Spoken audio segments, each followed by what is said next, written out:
Hey everyone, it's Amy here and welcome back to my channel and welcome back to another love it or leave it review on a brand new foundation from NYX Cosmetics that I am dying to tell you guys all about. And this is the new NYX Total Control Drop Foundation. Here's what the box looks like. This box is actually pretty informational, but here is what the actual foundation looks like once you open it up. It is a glass container with a little dropper on top. So you can purchase these at Ulta as well as NYXcosmetics.com. I envision eventually they will be sold in stores at like Walgreens or anywhere that typically does sell NYX Cosmetics. But right now I've only seen them at Ulta as well as NYX website. So to give you guys a description, it says from sheer to full, your ideal coverage is just drops away with NYX Cosmetics Total Control Drop Foundation. Fine-tune this velvety matte foundation with an included dropper. Simply adjust the number of drops until you create the look you're feeling today. Want more coverage? Add more drops. Buff expertly using the Total Control Drop Foundation brush for a seriously smooth finish. And now I did not pick up the brush that comes along with it. I believe it's around the same price, like maybe $13.99 or $14.99 for that brush. I decided to go ahead and give my brushes a try first. If they didn't work, I was planning on purchasing it, but I found that my Sigma Flat Top Kabuki brush worked perfectly. And we will talk about this in detail a little bit later, but I didn't feel like I needed the brush. There are 3 different ways you can use this foundation. I'm going to tell you which one is the best right off the bat. I do think it is best suited for a foundation. That is the #1 use I would use it for based on the cost, which we will talk about in a second. So the second way that you can use the drops is to tint a moisturizer or another product. You can take a moisturizer or a BB cream or something that's not tinted usually, that you just want light coverage on your face to give it some hydration, but you want to tint it. You can definitely use these drops to tint them, or you can use these drops to tint another products. So more like a foundation, if it's too dark or too light, you can use these drops to customize the color and make it lighter or darker. However, because we will talk about the consistency a little later, it is a more watery, liquidy formula. I don't think this is actually strong enough to really do that for the cost, which again, we will talk about the cost in a second.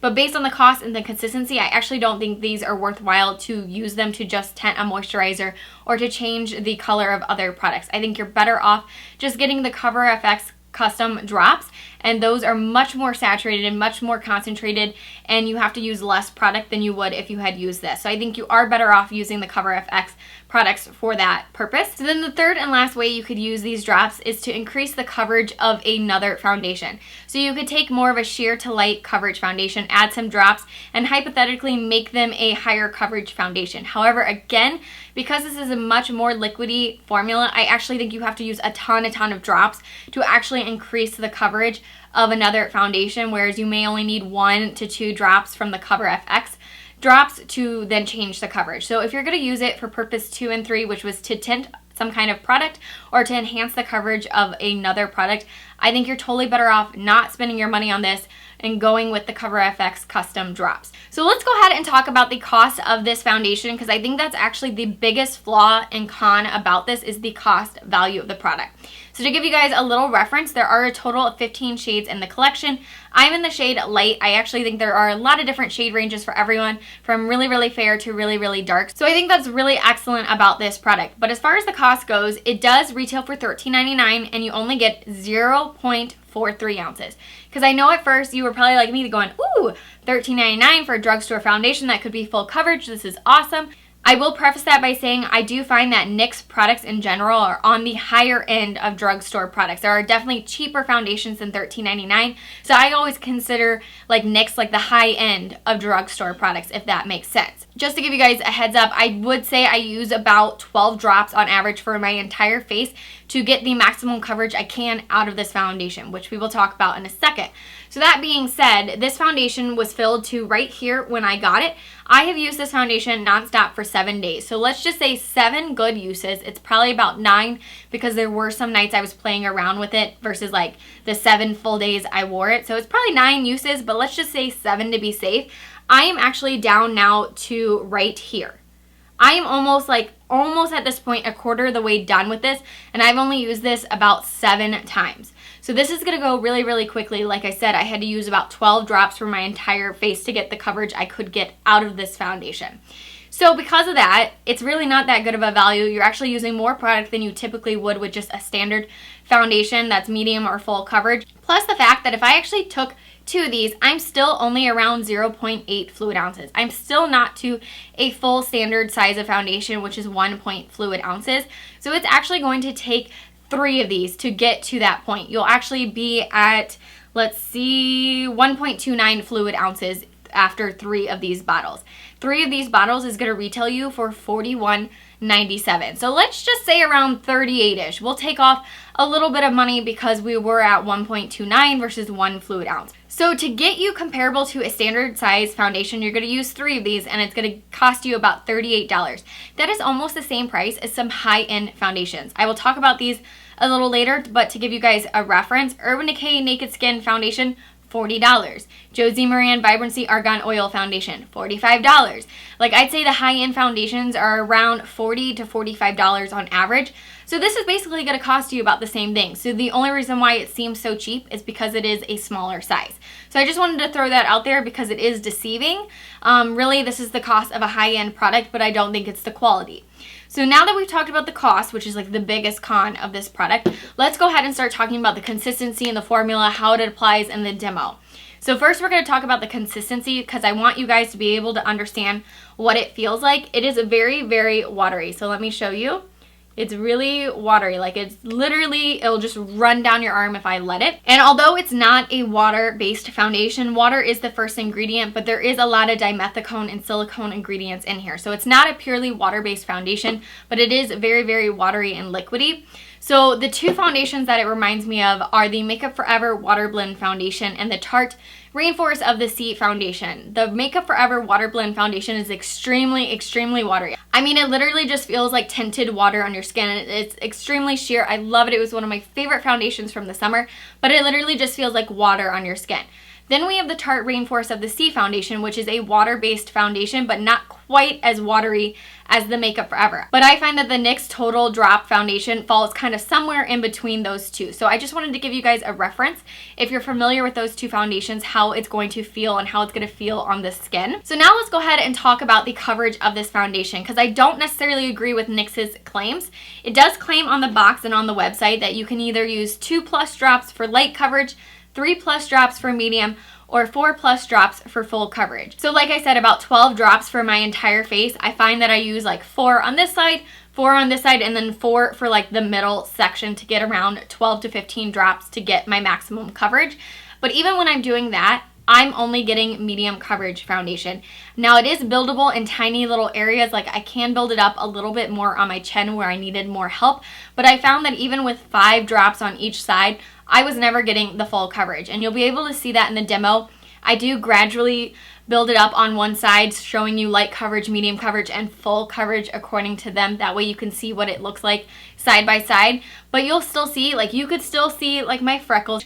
And then again, you'll be able to see too on the areas that I have some acne scarring going on right now, like it wasn't completely covering it up. And I also wanted to give you guys a reference as to what foundations I consider full coverage foundations that would have covered up those freckles and any acne scarring. That would have been my Marc Jacobs Remarkable Foundation, the Tarte Amazonian Clay Foundation, the Estee Lauder Double Wear Foundation, and the Urban Decay All Nighter Foundations. Those are some of my holy grail full coverage foundations that look great on my face, but really, really cover up every single imperfection. And this just does not compare to those. It does not get to that coverage. So this is definitely medium coverage at best. So as far as foundations that I find that have similar coverage, that would be the Urban Decay Naked Skin Foundation and the Josie Maran Vibrancy Argan Oil Foundations. Those are foundations that have a little bit more of a liquidy formula and are medium coverage. So if you like those formula and that coverage, you're going to like this foundation. But if you're needing that full-on full coverage foundation, you're not going to achieve that with this foundation. So next, let's go ahead and talk about the finish of the product. So it does have a really lightweight feel to it. I feel like it's very, very lightweight, similar to the Makeup Forever Water Blend Foundation, where it barely feels like anything's on your face, extremely lightweight. It feels like second skin. And then it dries down to a soft matte finish. It's definitely not super duper matte like the Estee Lauder Double Wear or the Urban Decay All Nighter Foundation. Those are really, really, really, really matte. And this is definitely just a soft velvety matte like they described. Like they were spot on when they said velvet. It just looks like my skin is really, really soft and natural looking. And then the last thing that I love about the finish is that it does dry down to a really nice soft powdery finish, and it dries down within like even 20 seconds after putting it on my skin. So you definitely don't have to powder this foundation if you don't want to. It does dry down really nicely. So now let's go ahead and talk about the best application and the best way to apply this and what tools I use to apply this foundation and what works best for me that I would definitely suggest for you guys. At this point, you'll see the demo playing. I will be showing you in the demo one side of my face first that you'll be able to see what's considered light coverage, medium coverage, and then full coverage according to them side by side, and then I will go on and complete the rest of my face. So I find that the best way to apply it, similar to the brush that they offer with it, is a flat top angled brush. So definitely a dense brush is what you need with this product. It's going to look like it soaks up in there at first, but when you apply the pressure and actually apply it to your skin, it actually kind of gets squeezed out and goes on your skin really smooth and evenly. So I really like a dense brush with this. The brush that they sell with it is one of those that has like a little center that drops down and you drop it in there. But other than that, like it's essentially the same as this brush right here, which is my Sigma F88. So it could also be the flat top one. I just happen to have the angled one near me all week, so that's what I use. But any kind of dense kabuki brush is best used for this foundation. Now, if you want to have more of a less coverage, more of a natural look, no matter how many drops you use, then you could go ahead and use a damp beauty sponge. But because it's a sponge, it's definitely going to soak up the product. If you are going to use a sponge, I would definitely suggest putting the drops on your face, whether you drop it on your face, whether you drop it on your hand, and then apply it with your finger. But I think it's best applied on the face of some sort first and then going in with the sponge versus applying it straight into the sponge. If you're going to use a brush, then I think you can do it any of those ways. I have just been literally dropping it on my brush and then going in with it and having absolutely no problem. Another method you could use is a stippling brush. That one also will give you a very natural look, but it's going to blend out everything really flawlessly. So like my Real Techniques stippling brush was another way I had used it, but I tend to like more coverage, which is why I continue to use it with this flat top kabuki brush. So now as far as the claims they make with the number of drops, I actually think you need to use more drops rather than less drops. So when it says 2+, you definitely need to use 2 to 3 drops to get light coverage. When it says medium, which is 3+, you really need 4. When it claims full, like honestly using 4 or 5, I'm still just getting a medium or medium high coverage, but you're definitely not going to get a full coverage foundation with the drops no matter how many you put. And past 5, it starts to look really cakey and doesn't look really pretty and natural looking anymore. So definitely my best suggestion if you're wanting a medium coverage is to use 4 to 5 drops. So now let's talk about primers. I do have combination skin, and I found that using a mattifying primer versus not using one actually really didn't make a significant difference in the amount of oiliness that came out throughout the day. So I find that the people that really need to use a primer are people with dry skin and oily skin, because it does tend to cling a little bit to dry spots. For me, it's that acne scarring right now. Like I could definitely tell it kind of clung to this dry spot over here. So I think if you're extremely dry, then you're definitely gonna have to use a hydrating primer or a moisturizer or something underneath. And then if you have extremely oily skin, then I definitely would try to use some kind of mattifying primer to help. But if you're normal skin or combination skin, I don't think you necessarily have to use a primer as far as shine control. But if you want to use other primers for pore filling, for smoothing, things like that, you can. But I didn't find that it made a huge difference in general, a primer versus no primer with this foundation. What I did find about it wearing throughout the day is that I didn't tend to get that shiny until about the 6-hour mark. Around 6 or 7 hours, that's when I noticed that shine coming through and that I really needed to powder my face. Once I powdered it, it really wasn't that big of a deal. Everything kind of corrected itself. It went back to looking nice. The biggest problem area that I had with this foundation is right here, collecting in the crevices of my nose. By powdering or blotting, it does help to get rid of that excess oil and that buildup. But the biggest, I'm not kidding, the biggest problem with this foundation is in the nose area.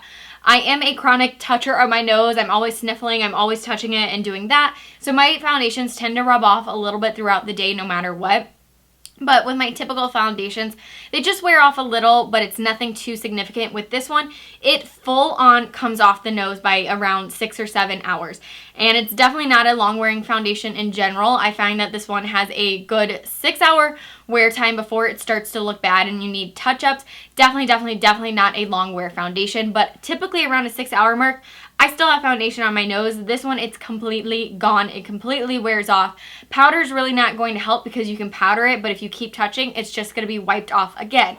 So unfortunately, it does not wear well around the nose, whether it's on the nose like this little shape right here or in the little crevices. This is definitely where I get the most shiny. My forehead's not too bad around the 6 hour mark, but definitely it collects in here. Unfortunately, due to my schedule, busy season, working this weekend and all that, I couldn't do like an 8-hour check-in type of test. At this point though, I have had the foundation on for 4 hours. I am under 2 giant box lights and a ring light, just to give you guys a reference. In the camera, it looks a little shiny right now. I have a mirror right over here to my left. In person, I don't look shiny at all. So just to give you guys a reference, it's been 4 hours. I've had the foundation on since you've seen the demo that is playing. It's been 4 hours since then, and I have a lot of lights in front of me. I'm not shiny at this point. It is collecting a little bit right here, but I'm not shiny in person. But around that 6 hour mark every day when I wore it to work, that's when I noticed I needed to touch up. It really never got too bad on my chin though, but it was the forehead and right here, pretty much the T-zone where I got oily. So if you have combination skin, I don't think it's too bad, but I think if you have oily skin, this is definitely gonna make you really oily. Now, going along with the primer, as far as your powder, I don't think you have to set this foundation because it does dry down to a powder finish. So the people that really need to set this foundation is combination and oily skin. So that was all the important information I wanted to get across to you guys. I know this is probably a long video at this point, but I think overall, I do like the foundation on my skin. It looks nice. It's definitely not a long wearing foundation whatsoever. You do have to touch it up throughout the day. I am really disappointed that it completely wears off my nose. That's a con, and I think the cost value of this product is a big con, considering it is drugstore, but it's basically high-end prices for the little bit of product you get and for the amount of product I have to use. I am definitely going to go through this product like crazy. So I think in general, for most people, this is going to be a leave it. The only people that I would suggest trying this product only if you can get it at a discount. I mean, whether you have a reward, whether you have a 20% off coupon at Ulta, a $3.50 off $15 coupon, like rewards at NYX website, rewards at Walgreens, whatever it may be. Do not pay full price for this product. The only people I would suggest purchasing this at a discounted price are people with normal and combination skin. That's who I would suggest right off the bat if you're still interested in this product, trying it out, to try it. I think if you're someone else and you have to pay full price, I think you honestly should just skip it. It's not the best value, and it's going to be a little tricky if you're on either ends of the spectrum. So I think it's going to be a leave it for most people. I do like it, but I don't think I would repurchase it, and I would only recommend it for certain people. So I hope you guys enjoyed the review and found it helpful and informative. If you did, give this video a big thumbs up. Don't forget to subscribe so you can stay tuned to all my upcoming videos, and I will see you guys very soon. Bye!